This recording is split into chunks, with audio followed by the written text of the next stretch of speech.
Hello, I'm Nate, aka B-Tier Mutineer, and today, as part of my B-Tier guides for Dragon Age Origins, I'm going to take you through an updated guide for Alistair.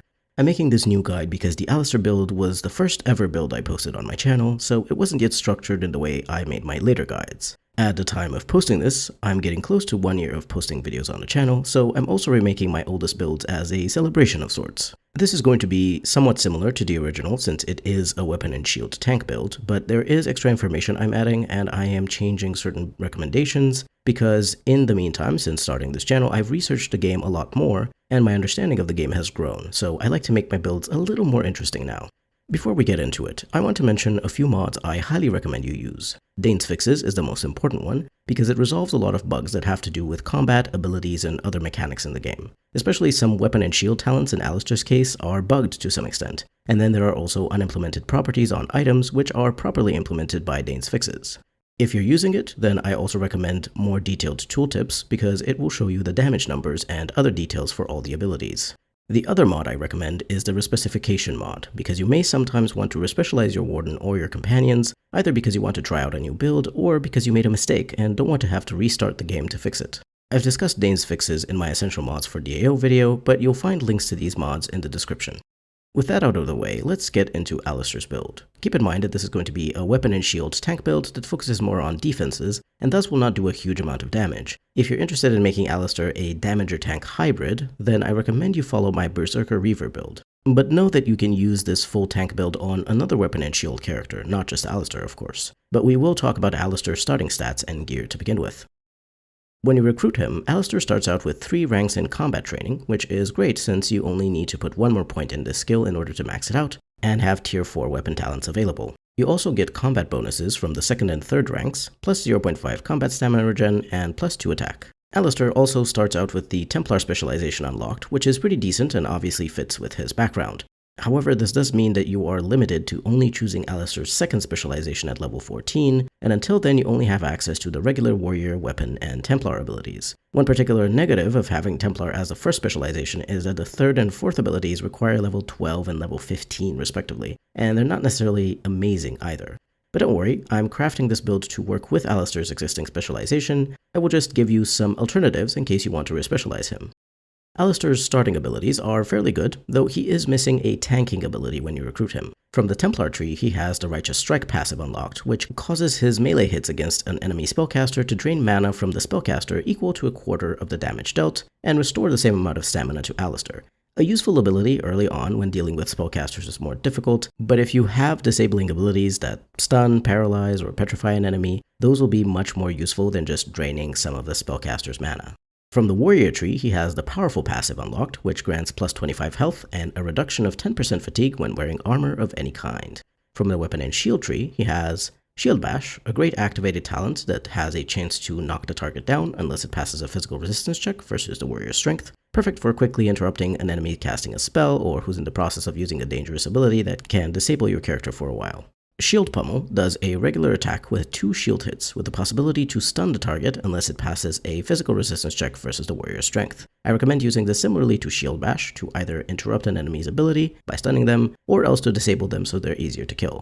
Shield Block is a passive that no longer lets enemies receive a flanking bonus when attacking the warrior on one side. It's good, but nothing special. Shield Cover is a sustained talent that grants plus 10 missile deflection to the warrior while this is active. Generally speaking, on a super defensive tank, I prefer to use the Shield Wall Sustained, since it also makes the warrior immune to knockdown. But this is a good early game ability, especially when you're up against 2 or more archers.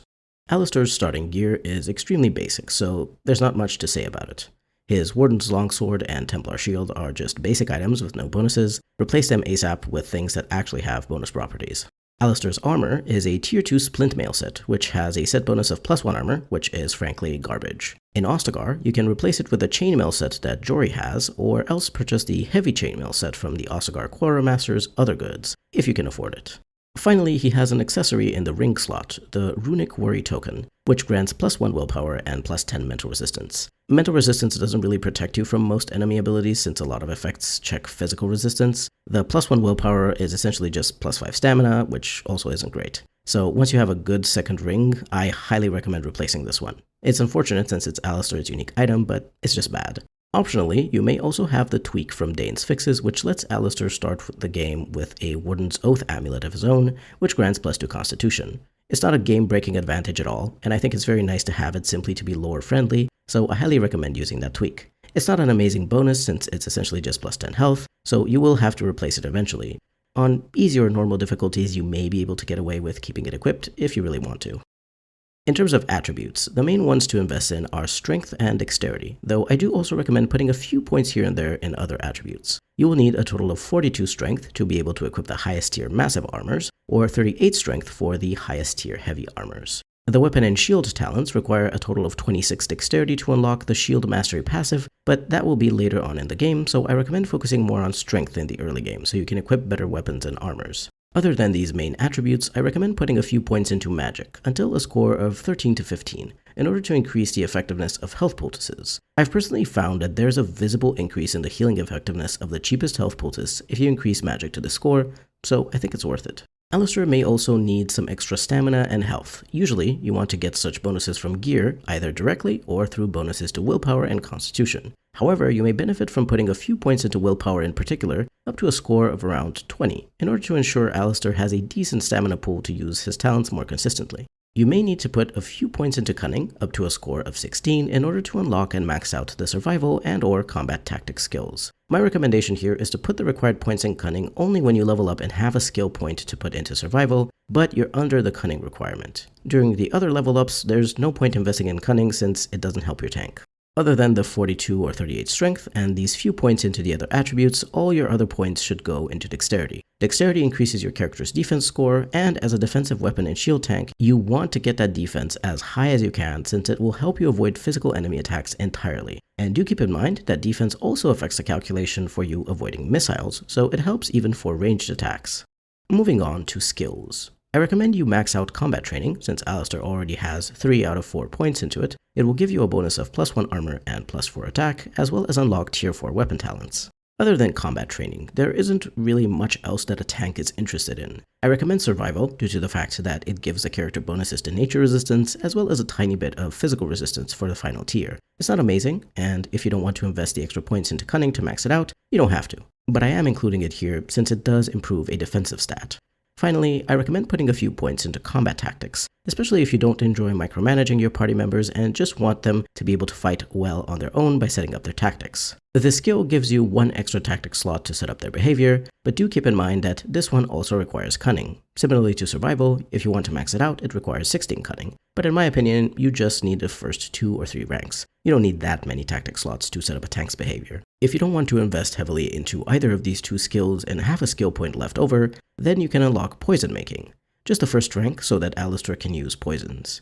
He's not really a damager, and so the poisons won't be as effective, but you can still use a poison that stuns enemies for utility, or that does spirit damage for a good elemental type.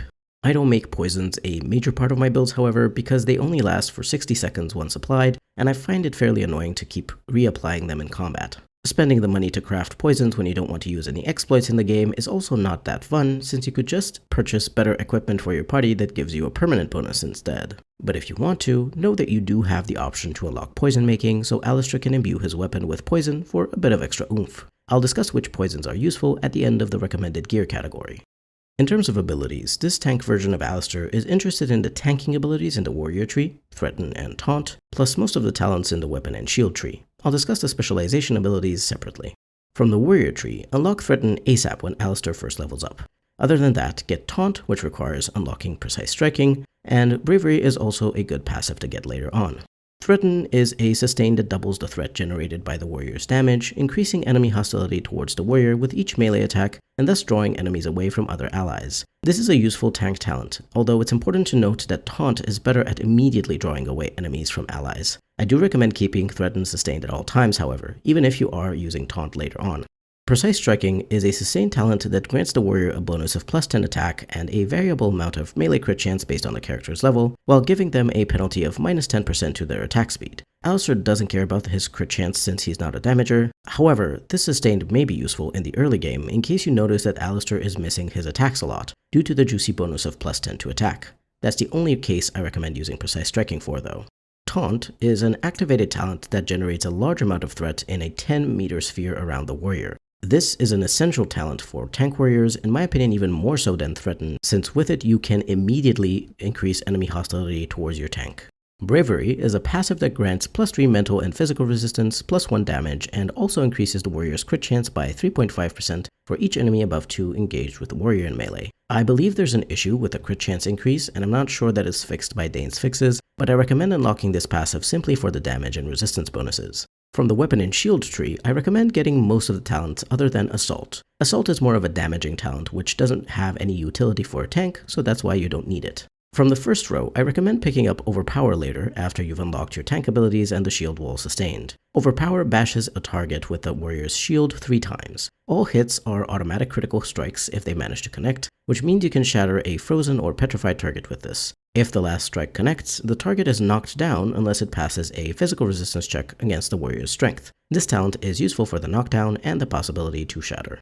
The second row has the best defensive weapon and shield talent, Shield Wall. Until you can get to it, shield defense is in my opinion better than shield cover, so unlock it early, ideally the level after you've unlocked Threaten. Shield defense is a sustained talent that grants the warrior +5 defense and missile deflection but -5 attack. Various passives improve this ability, removing the attack penalty and adding extra bonuses to defense. It's good in the early game, however I recommend using Shield Wall once you upgrade it with shield expertise. Shield Balance is a passive that directly improves shield defense, removing the -5 attack penalty from it. Shield Wall is a sustained talent that grants +5 armor and +10 missile deflection, but at the cost of reducing the warrior's damage by 20%. In the base game, it seems that the damage is not actually reduced, but with Dane's fixes this effect is properly implemented, so it makes the ability more fair. The Shield Expertise passive also makes the warrior immune to knockdown while this mode is active, which is why I recommend using this on a weapon and shield tank since it's very useful to be able to ignore knockdowns. You can also get a bonus to defense for this mode by unlocking the Shield Mastery passive. Shield Expertise is a passive that grants an additional +5 defense to the shield defense mode, and more importantly, makes the warrior immune to knockdown effects while using Shield Wall. This is an absolute must to unlock for your tank as soon as it becomes available at level 12. Finally, the third row is useful for the third and fourth passives. Alistair already has Shield Block and Shield Cover, so he can fairly easily unlock Shield Tactics and Shield Mastery once they become available. They're not as crucial as Taunt, Threaten, Shield Wall, and Shield Expertise, but I do recommend unlocking these sometime after you have your main abilities in place. Shield Tactics is a passive that provides the warrior immunity from backstabs and makes attackers no longer receive any flanking bonuses to attack. However, it doesn't protect against rogues with coup de grace if your warrior is paralyzed or stunned, meaning that in that situation they will still be backstabbed. Still, a solid pickup to make melee rogues less effective against your tank. Shield Mastery is a passive that grants bonuses to all the active and sustained talents in the weapon and shield tree. It's supposed to add extra damage or maximize damage rolls for Shield Bash, Shield Pummel, Assault, and Overpower, but it's bugged in the base game, so I highly recommend having Dane's fixes to solve the bonuses for these abilities. Furthermore, it grants Shield Defense an extra 5 defense, it grants Shield Wall an extra +10 defense, and it grants Shield Cover an extra +10 missile deflection. The fixed version of this passive with Dane's fixes is absolutely worth it for any kind of weapon and shield warrior, whether a tank or a damager, since it improves all the talents. When it comes to specializations, you have a few options. First and foremost, Alistair has the Templar one unlocked when you recruit him in Ostagar, despite the fact that he isn't level 7 yet. It can be a good specialization, especially if you don't want to use mages in your party and want to have ways to deal with enemy spellcasters. However, the huge problem as I see it is that Holy Smite, the best Templar ability, is only available starting with level 15. And for most people, you're likely to finish the game sometime around level 20, not a lot of time to be using that smite. If you want to keep Alistair's lore-friendly specialization, here is a description of the Templar talents. Cleanse Area is an activated talent that removes all spell effects other than Glyph of Neutralization in an area of 10 meters around the Templar. This doesn't remove persistent spell effects like the ones created by Blizzard or Earthquake. This ability is really only useful in a few mage-dominated fights in the game, but it does make them very easy. For example, it's most powerful in Nature of the Beast if you fight against Dathrian. Cleanse Area will remove the paralysis from Witherfang and the werewolves, and so what would otherwise be a very challenging battle will be over real fast, though the anti-magic burst spell would also achieve the same effect. Mental Fortress is a passive that grants the Templar +20 mental resistance. There are very few enemy abilities that require a mental resistance check, so I don't find this passive useful. Holy Smite is an activated talent that deals a decent amount of spirit damage to a target and enemies in a 5-meter circle around it. If the primary target is a spellcaster, it must pass a mental resistance check or else it will lose a good chunk of mana and take additional spirit damage equal to half of the mana lost. The primary target affected by the smite will be stunned unless they pass a physical resistance check against a Templar's willpower attribute. The others in the AoE will be knocked back if they fail the physical resistance check versus a Templar's willpower. Any kind of disabling effect is nice to have, but as I said, this talent is only able to be unlocked starting with level 15. You can just unlock Cleanse Area when you're planning on going to an area that has problematic spellcasters, such as the Circle Tower, the Brazilian Forest, or the Deserted Building in Denerim. I'd recommend ignoring Mental Fortress and Holy Smite, at least until you've unlocked all the weapon and shield talents and tanking abilities. If you're still leveling up after that and have points left to invest, you can unlock these then. Personally, I recommend respecializing Alistair to remove his Templar specialization. Not just due to the fact that the abilities aren't all that amazing, but also because it's a bit weird that he can use Templar talents despite not consuming lyrium. I know it's a technical limitation they had with the game and didn't know how to implement Templar lyrium addiction, but it still feels weird. The best specializations for a weapon and shield tank in my opinion are Champion and Reaver. Champion gives you buffs for yourself and your team, plus a debuff and possible knockdown on enemies. Reaver can improve the effectiveness of your Taunt and Threaten abilities and give you a single target disabling effect similar to a Mage's Horror spell but which bypasses spell resistance. If you want to keep Alistair's Templar specialization, just choose one of these two as your second specialization. If you respecialize Alistair, then I recommend unlocking Champion first and Reaver second, since from Reaver you're only interested in the first two abilities.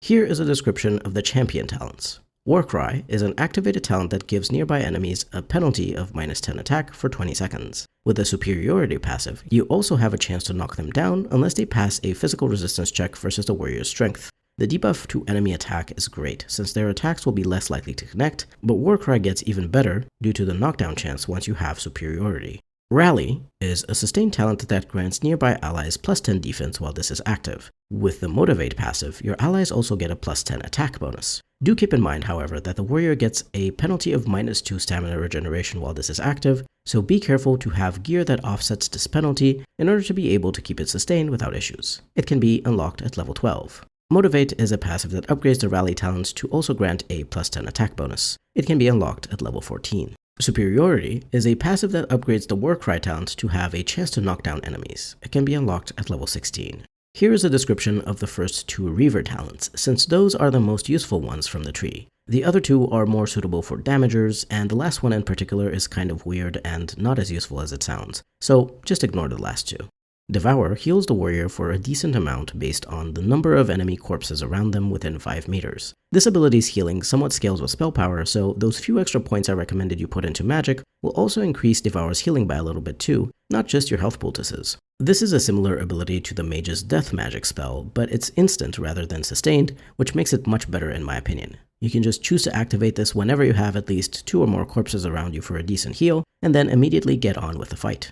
Be sure to only activate it when nearby dead enemies have a pool of blood beneath them or have become lootable to ensure that they are actually going to be consumed. Frightening Appearance is an activated talent that makes a target cower in fear if they fail a mental resistance check versus the warrior's strength. It also buffs the threat generated by Taunt by 100. It's supposed to also increase the threat generated by your warrior's attacks when Threaten is active, but it isn't properly implemented in the base game. However, as per usual, it works if you have Dane's Fixes. This talent is much more useful than it seems at first glance. It will completely disable powerful physical enemies such as ogres for a long time because their mental resistance stat is low.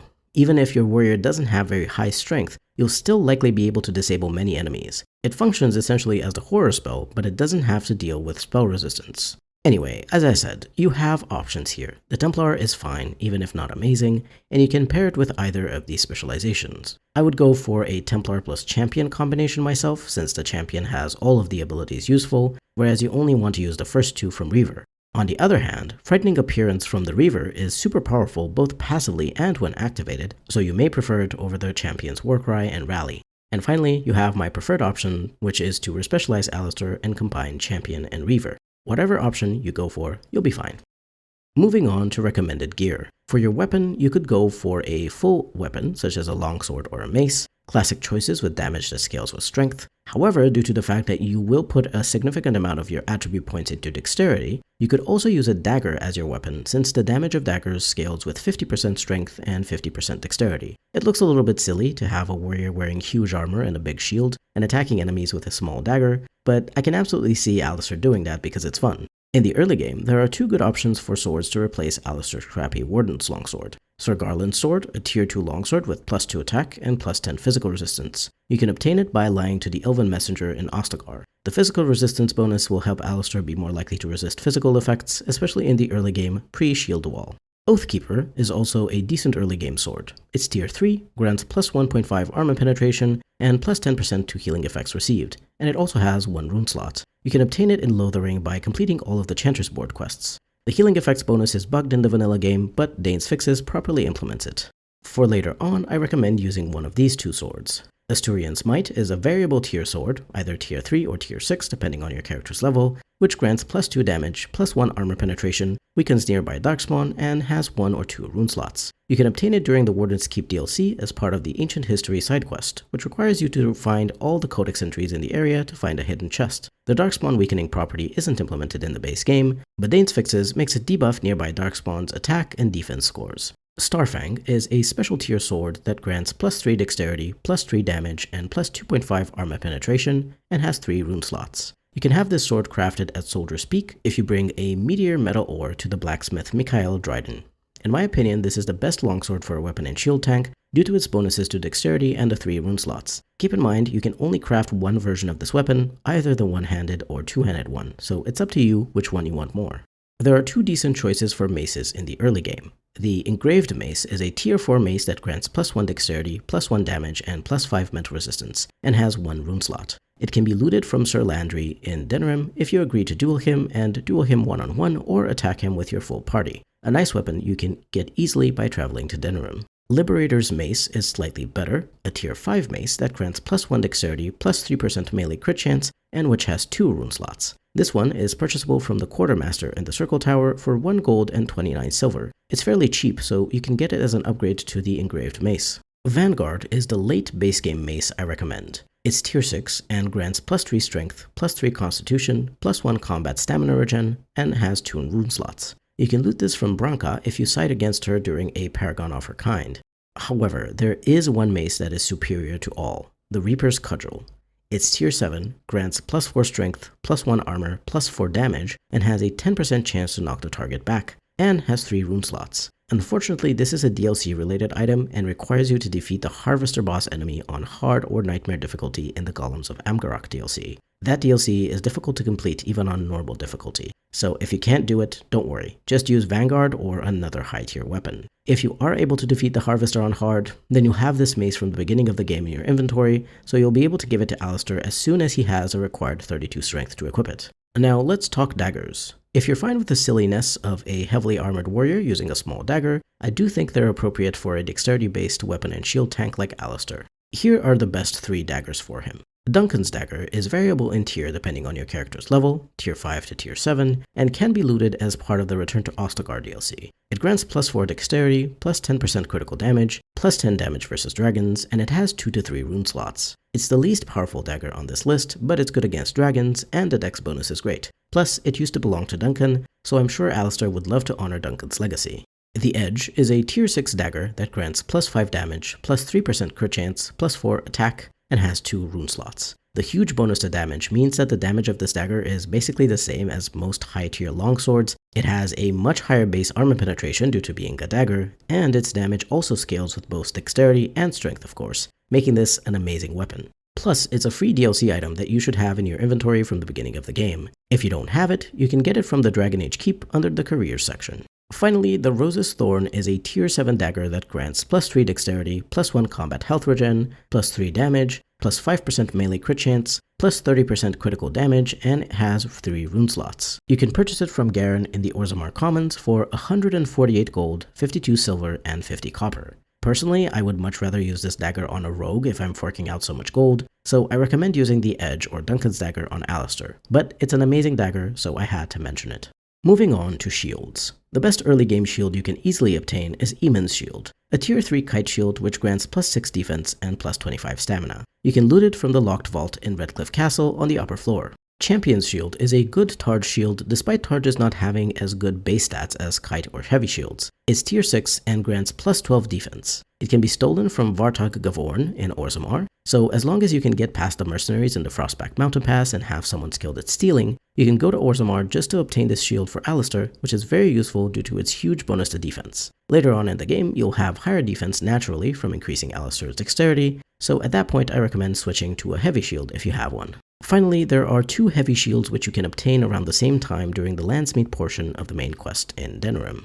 How's Shield is a tier 6 heavy shield that grants plus 12 defense, plus 10% fire and cold resistance, and minus 2 willpower. You can loot it from a locked closet in the Earl of Denerim's estate during Rescue the Queen. And Duncan's Shield is also a tier 6 heavy shield which grants plus 3 willpower, plus 6 defense, and plus 1 combat stamina regen. You can obtain it by talking to Riordan back in Eamon's estate after Rescue the Queen and asking him about the Grey Warden Vault. Go to the location in the Denerim warehouse and loot the vault. Initially, this will be a gift item that you have to give to Alistair, but then it will turn into its equipable version. I don't think Duncan's Shield is as good as How's Shield since the latter grants plus 12 defense, but it's more appropriate from a sentimental perspective.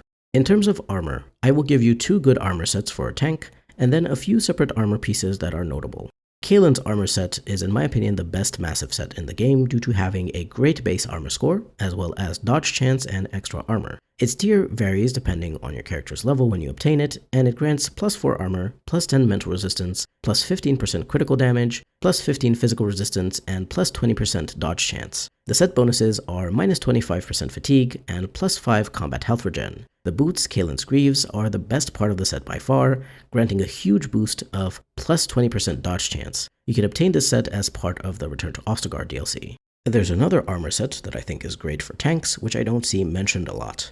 It's the Diligence armor set, a tier 6 heavy set that grants plus 0.5 combat health regen, plus 8 armor, plus 6 defense, and the set bonus is plus 5 willpower.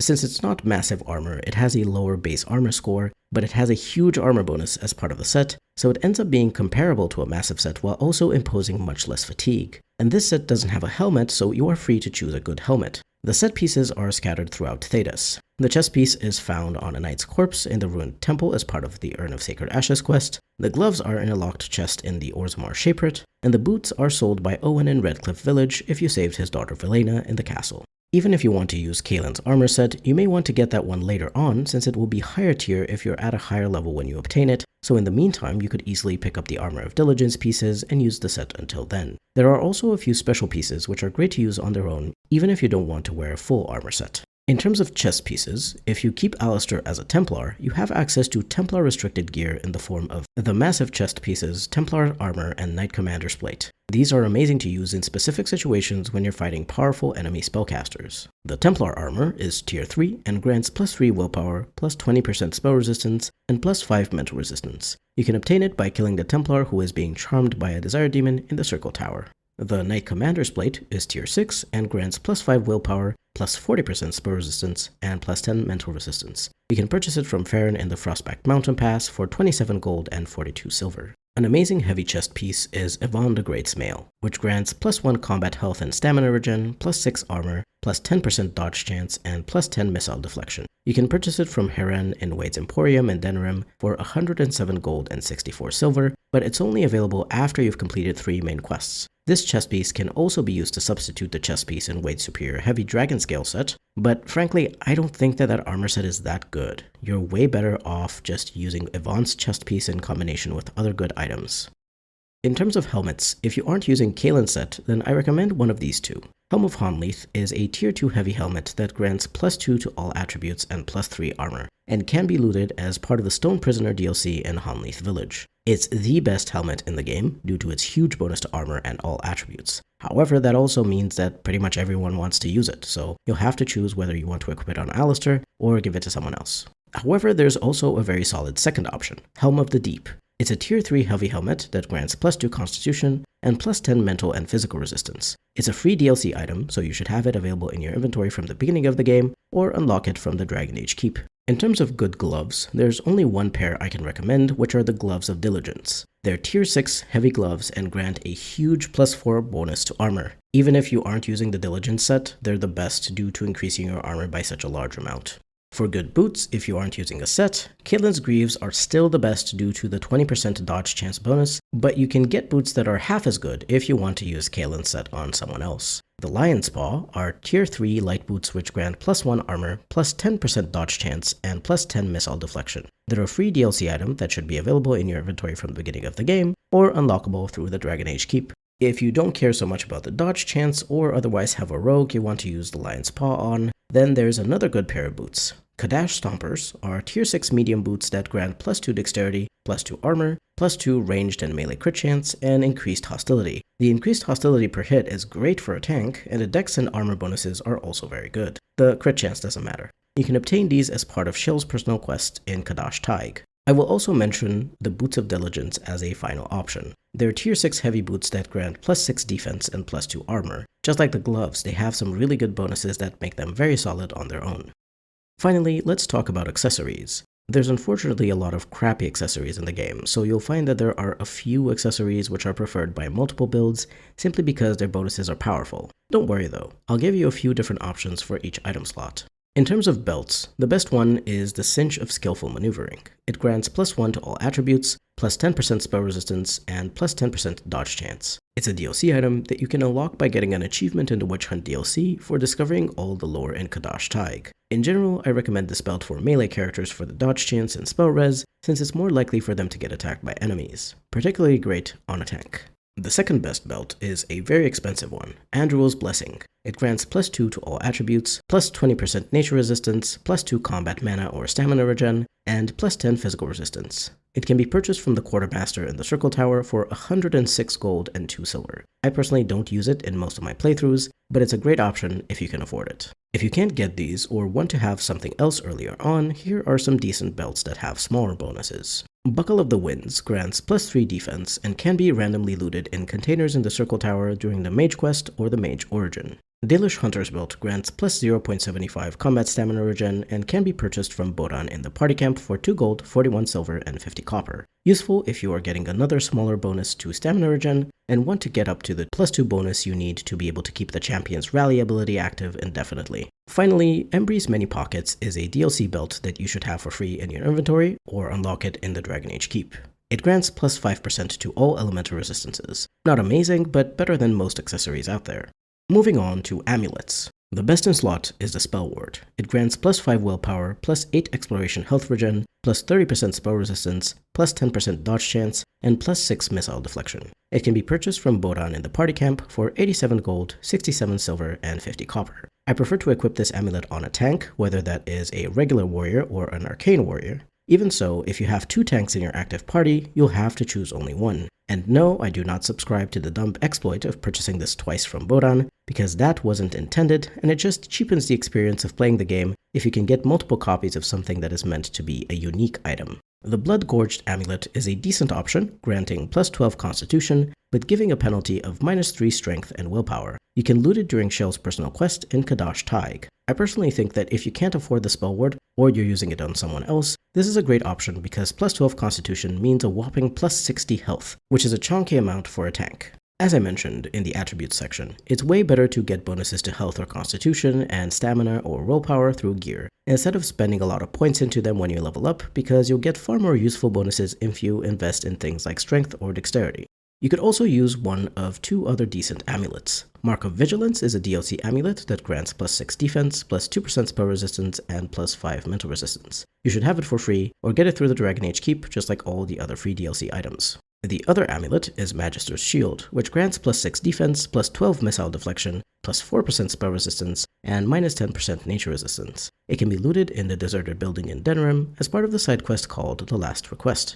Finally, rings. I'll give you 5 options and you can use any 2 of these 5. Life Giver grants +10 Constitution, +3 combat health regen, +10 exploration health regen, +3 armor, and +20% to healing effects received. It's quite frankly the best ring in the game for a tank as well as for a blood mage. If you have a blood mage, they take precedence, but if you're not using a blood mage, then absolutely get this for your tank, whether it's Alistair or someone else. It's pretty expensive though, purchasable from Garen in the Orzammar Commons for 87 gold and 88 silver. Worth it though, especially for that juicy +50 health from the Constitution bonus.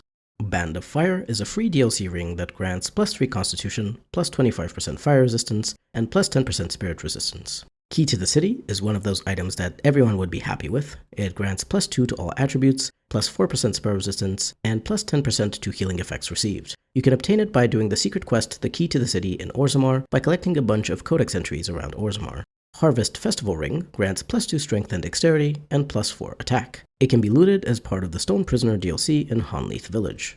Ring of the Warrior grants +2 strength and dexterity, so it's a slightly lesser version of the Harvest Festival Ring and can be found as part of the Drifter's Cache quest in Caradon's Cross in the Deep Roads. Obtaining it is far more involved, and you'll be in the Deep Roads likely much later than you'll go to Honleith, but it's a good option nonetheless for either Alistair or another warrior, especially a weapon and shield or dual wielder. I'll briefly talk about runes and consumables. You have a choice to make when you add runes in Alistair or your tank's weapon. Do you want to add more defenses, or do you want to increase their damage? Personally, I find the answer to be both. I recommend putting 1 or 2 high-tier elemental runes, Fire, Lightning, or Fire and Lightning, and using the 3rd or 2nd and 3rd rune slots for Dwemer runes, which increase the character's spell resistance. Now, to be fair, if you have a mage in your party with you, you likely have some way of dispelling dangerous enemy spells, or making them irrelevant through force field. However, if you're not using a mage, then it's actually extremely important to have high spell resistance on your tank, since otherwise you could get hit by an effect such as Curse of Mortality or Crushing Prison, and not really be able to do anything about it other than watch your character get taken down to 0 health. And once your tank drops, your non-tank characters are much more vulnerable. For the damaging runes, I recommend Fire, because Darkspawn and Undead are vulnerable to it, or Lightning, because very few enemies are resistant to lightning and no one is immune to it. Try to find Master or Grandmaster runes though, especially for your Dwemer runes, to get as much spell res as possible. In terms of consumables, health poultices are your best friends, especially the cheap ones you can craft by combining 1 flask and 1 elf root. You could, in very specific boss fights, keep certain elemental resistance consumables to protect your characters from powerful elemental abilities. Warmth bombs in the fight against the High Dragon on the mountaintop, or spirit bombs in the final battle against the Archdemon. Personally, I don't bother with these, but you may find them useful if certain bosses feel too difficult. You could also have Alistair imbue his weapon with a poison at the start of each fight. If you want to use poisons, I recommend either one that has a chance to stun enemies, or one that deals spirit damage, because no enemy is immune to spirit damage, and very few are resistant to it. The stunning poisons are Deathroot Extract and Concentrated Deathroot Extract, Crow Poison and Concentrated Crow Poison, and Flesh Rot. If I use any of the stunning poisons, I personally go for the cheapest and easiest one to make, Deathroot Extract, which you can craft with 1 flask and 1 Deathroot. You can also loot poisons quite often from enemies, so if you use them, keep the good ones. In terms of poisons that deal spirit damage, there are 2 of them. Tier 3 Demonic Poison and Tier 3 Concentrated Demonic Poison. The Tier 3 one deals 5 spirit damage per hit, and the Tier 4 one deals 10 spirit damage per hit. However, as far as I'm aware, you're not going to find these poisons as random loot, or if you are, they're very rare, so you'd have to craft this on a character who has the poison making skill at Tier 3 or 4, have the recipe, and also have the required ingredients to do so. But keep in mind that poisons are entirely optional, especially for tanks. Finally, let's discuss tactics, how to execute the build, what party compositions I recommend, and what abilities from other characters combine well with this tank build. The mean sustained talents you have to keep up at all times are Threaten, Shield Wall once it's upgraded by Shield Expertise, and optionally, the Champion's Rally if you have the stamina regen for it, and if you've chosen Champion as one of your specializations. Threaten should be up at all times because it increases the amount of threat your tank generates based on the damage they deal to enemies. The upgraded version of Shield Wall makes your character immune to knockdowns, so it's crucial to have on a true tank character. Before you have the upgraded version of Shield Wall, however, use Shield Defense instead. Rally is a great buffing ability that grants +10 defense, and later also a +10 bonus to attack to your tank as well as other allies nearby, so keep it up if you have the +2 stamina regen necessary. The other important talent to use often is Taunt, so that you keep enemies away from your allies. Generally, you can set this up to happen when an ally is being attacked by any type of attack, or if you want to use it more often, you can put it close to the bottom of the tactics list and set it as Self, Any, Use Taunt. The character will prioritize other tactics first, and so it will only use Taunt if other tactics aren't applicable. This will likely make your tank spam taunt a lot, so I don't recommend it unless you have many pieces of gear with bonuses to stamina, because it could be that even after you've taunted enemies multiple times, there were some just outside the range of taunt that didn't get affected and they are still attacking one of your squishy party members. You could also leave this out of Alistair's tactics and just switch to him every once in a while to make him use taunt at specific moments when you feel like you need to. It's all up to personal preference. Alistair won't do very much damage with his auto attacks baseline, but you can improve his damage by having damaging runes in his weapon, as well as using weapon enchantment spells with your mages. Especially flaming weapons is a great enchantment because it does fire damage, and Darkspawn and Undead are vulnerable to fire, also being the majority of enemies you'll fight in the game. If you have a mage in your party, then have your mage heal allies that are under a certain percentage of health. I'd go for under 50% for heal and under 30% for group heal. If you don't have a mage or you have plenty of poultices, I'd also make Alistair drink the cheapest health poultice available if he's under 40 or so percent health. On higher difficulties, you may want to boost this up to under 60% health, since there are various dangerous enemy abilities that kick in at around that number, so it's best to keep Alistair healthy since he will likely be targeted the most. For Overpower, be sure to set up a tactic or remember to use it when an enemy is either frozen or petrified to have a chance to shatter them with Overpower's 3 crits. Shield Bash and Shield Pummel are great to interrupt enemies, but I can't say there's a great way to set this up in your tactics. I'd for sure use Shield Pummel against elite or spellcaster enemies, since stunning those for even just a few seconds is great. Shield Bash should be able to knock down spellcasters easily, so you can set Alistair up to use it against them specifically. So enemy using type of attack, magic attack, use Shield Bash. I recommend using the Champion's Warcry if Alistair is surrounded by 3 or more enemies, for the debuff and later on also for the chance to knock them back. If you made Alistair a Reaver, then Frightening Appearance will upgrade the effectiveness of Threaten and Taunt passively, but when activated, it's amazing against powerful enemies, so I would absolutely set his tactics up to use it against enemies that are elite rank or higher. He's very likely to disable them with this ability since it requires mental resistance and it's not a spell. If Alistair is a Templar, then you could have him use the Holy Smite on a spellcaster. Just choose enemy using type of attack, magic attack, use Holy Smite. It will also stun or knock down nearby enemies, but as I mentioned in the Specializations section, you only have access to this ability starting at level 15, so you won't be able to use it for too much of the game. In terms of cleanse area, you'll have to use that one manually in case one of your characters is affected by a nasty spell effect, or if perhaps an enemy has a spell protecting it from damage, or of course in the fight during Nature of the Beast to free the paralyzed werewolves. One other recommendation I have is that when you're fighting powerful spellcasters to switch your chest piece to the Templar armor or the Knight Commander's plate for the spell resistance. This is of course if you've kept Alistair a Templar. The extra spell resistance does matter against these powerful mages. In terms of party composition, Alistair acts as the tank of the party, so what you're missing are the damage dealers as well as utility characters such as a support mage or a character who can crowd control enemies easily, usually also a mage. I generally recommend having at least one mage in your party because mages are incredibly powerful, and frankly you can even have 2 mages. The most important thing for a mage to have is the heal spell and force field, absolutely amazing spells for protecting your party. A rogue is good for opening locks and disarming traps, and they're also great damage dealers both as dual wielders and archers. You could of course have a second warrior in your party as well, either a tank damager hybrid such as the Reaver Berserker warrior I created, or a full-on dual wielding or two-handed damager. The most important thing to know when you choose your party is that you shouldn't have more than 2 melee characters. This is because if you have too many melee characters, they will get stuck when pathfinding to enemies, especially in tight spaces such as corridors or doorways. Plus, you'll be at a disadvantage if you have too many melee characters and you're fighting a larger group of ranged enemies. While your party members run to close the distance, the enemies will shoot and damage them. So it's great to have ranged characters yourself so you can begin to deal damage from the very start of a fight.